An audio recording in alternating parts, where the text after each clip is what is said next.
Ladies and gentlemen, boys and girls, I'm back with another one of these sporadic audio recordings that I like to throw out every 6 months or so. I think I've maybe been doing these for about 5 years, and there's maybe 9 of these things because that is as much of my voice as anybody needs to hear. I thought I might do something a wee bit different with this one, and instead of just restricting it to one single topic, I might talk about a few things. Maybe two things, maybe three. We'll see. I won't be fucking talking for an hour or anything like that. Fuck that. Right, but who knows? Maybe we'll hit 10 minutes with this one. Let's see. And I'm going to kick things off by talking a wee bit about chewing the fat. Now, I'm not planning to do a lot of stuff about the different things that I've worked on, mainly because whenever I do anything like that, there's a wee part of my brain goes, who gives a fuck? Who cares? But no, I know that some people are interested in this kind of thing, and some of you were interested in the video I did about doing the teacher character with Karen and Ma. So I thought I'll do one more, another character we did for Chewing the Fat, which was the big man. So how it usually worked on Chewing the Fat with us is that we would get together a couple of times a week in Robert's house, and he still lived with his ma at that point because we were only young. So I'd head up there a couple of days a week. We'd sit, have a laugh, talk a lot of shite, and see if we could come up with any ideas that we wanted to type up into sketches for sending in. So for anybody who's wondering what was it like writing on Chewing the Fat, that's what it was like, having a laugh in Robert's ma's house, with Robert's ma making sure we were well stocked up in tea, biscuits, pieces, and the occasional wee bowl of semolina. Now, you might have noticed that I'm calling my partner in crime Robert when he's more widely known as Rab, but that's just because when I first met him, when we were 16, he introduced himself as Robert. And when I was around Robert, it was always, at his ma's house with the family, and they all called him Robert. So he's always been Robert to me.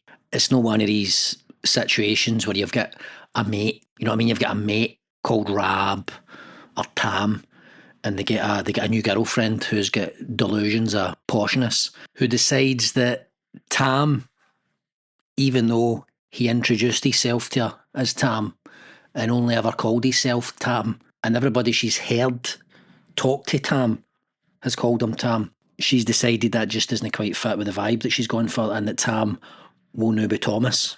Thomas isn't here just now. Who the fuck's Thomas? That's not what's happening here with this Rab Robert situation. Anyway, the big man. The big man was originally written as a one-off sketch, and it was based on the Call the Lawyer segment the lawyer Austin Lafferty used to do on the STV lunchtime news. And basically people would phone in with their legal problems. The guy next door's new fence is a millimetre onto my land. Where do I stand legally? And we just thought that it would be funny if, instead of phoning up to get advice for a lawyer, people were phoning up STV to get advice for a gangster. And that was it, really. So we wrote it, sent it in by post. Probably there would have been a wee bit of feedback, which would come in the form of a phone call to the house. Usually in our case, the feedback was, gonna put some kind of fucking ending onto this sketch, please, boys. It just fucking stops. But they filmed the sketch.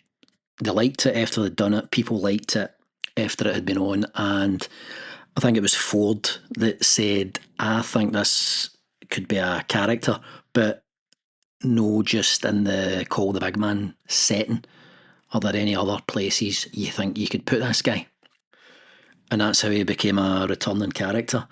The thing that I remember most though about writing the Big Man sketches was the lines that involved shoving something up somebody's arse, because they took a lot fucking longer than you might think. Really used to fucking bust their heads trying to think what was going up what was going up this guy's arse in this sketch, what's near at hand that the big man can use to make a violent but funny threat. The rest of the sketch would take about 20 minutes, and then that line would be another hour and a half, just fucking trying everything. I'll shove a golf club so far up your arse, I'll shove a guitar so far up your arse, no, I'll shove that toothbrush so far up your arse, I'll shove your das hedge so far up your arse. Until you got one that had the right balance between the the threat and the daftness.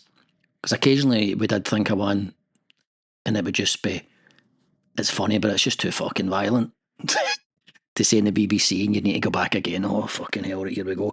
I'll shove that carpet so far up your arse. I'll shove that Van de Graaff so far up your arse. I guess that is what would have happened if we'd ever done one with a parents' night and a science teacher. And that's it, really. That is what I remember about writing The Big Man. I went to see Operation Hail Mary, and I was thoroughly entertained. Thoroughly entertained. I enjoyed it. I think if you liked Apollo 13, you're going to enjoy this film. Let's see in particular the bit in Apollo 13 when the air filter is fucked and they're all going to run out of breathable air. And the scientists go, right, we need to figure out how to make an air filter with things that they've got lying about on the spaceship so that they can make one up there, and then they can pour everything onto the table, right? A big rubber tube, some sellotape, a couple of condoms, some Mars bar wrapper, some wellies. You know the bit I'm talking about. If you like that kind of thing where people are solving problems, I think you'll be into the film.